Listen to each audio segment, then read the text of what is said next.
வருகிற 6ஆம் தேதி பிரதமர் நரேந்திர மோடியின் வருகையை முன்னிட்டு ராமேஸ்வரம் மற்றும் சுற்றுவட்டார பகுதிகளில் சிறப்பு பாதுகாப்பு குழுவினர் ஆய்வு செய்து வருகின்றனர்.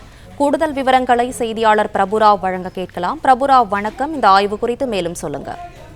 நிச்சயமாக பாம்பன் புதிய ரயில் பால திறப்பு விழாவிற்காக பாரத பிரதமர் நரேந்திர மோடி அவர்கள் வரும் 6ஆம் தேதி மண்டபம் வர உள்ளார். அதற்கான விரிவான ஏற்பாடுகள், பாதுகாப்பு ஏற்பாடுகள் தற்போது செய்யப்பட்டுள்ளது. குறிப்பாக இன்று டெல்லியிலிருந்து சிறப்பு பாதுகாப்பு குழு அதிகாரிகள் கொண்ட குழு தற்போது மண்டபம் வந்துள்ளனர். அவர்கள் மண்டபம், ஹெலிபேட் தளம், அதனைத் தொடர்ந்து பாம்பன் பாலம், அதனைத் தொடர்ந்து ராமேஸ்வரம் பேருந்து நிலையம் அருகே இருக்கக்கூடிய அந்த ஆலயம் என்ற விடுதியில் நிகழ்ச்சி நடைபெறும் இடம் உள்ளிட்டவற்றை தற்போது பார்வையிட்டு ஆய்வு செய்து வருகிறது. இந்த ஆய்வின் போது தற்போது பிரதமருக்காக ஏற்பாடு செய்யப்பட்டுள்ள பாதுகாப்பு ஏற்பாடுகள் மட்டுமல்லாமல் இன்னும் ஏதேனும் செய்ய வேண்டுமா என்பது குறித்து மாவட்ட காவல் கண்காணிப்பாளர் சந்தீப் மற்றும் மாவட்ட வருவாய் கோட்டாட்சியர்களுடன் கலந்தாலோசித்து ஆய்வு நடத்தி வருகின்றனர். மேலும் இன்னும் சற்று நேரத்தில் அவர்கள் திருக்கோயிலிலும் இந்த பாதுகாப்பு ஏற்பாடுகள் குறித்து ஆய்வு செய்ய இருக்கின்றனர். தற்போது வந்துள்ள இந்த சிறப்பு பாதுகாப்பு குழுவினர் பிரதமர் பங்கேற்கும் இடங்கள் மட்டுமல்லாமல் அவர் செல்லக்கூடிய அனைத்து வழித்தடங்களிலுமே பாதுகாப்பு ஏற்பாடுகள் குறித்தான ஒத்திகை மற்றும் சோதனையில் ஈடுபட்டு வருகின்றனர்.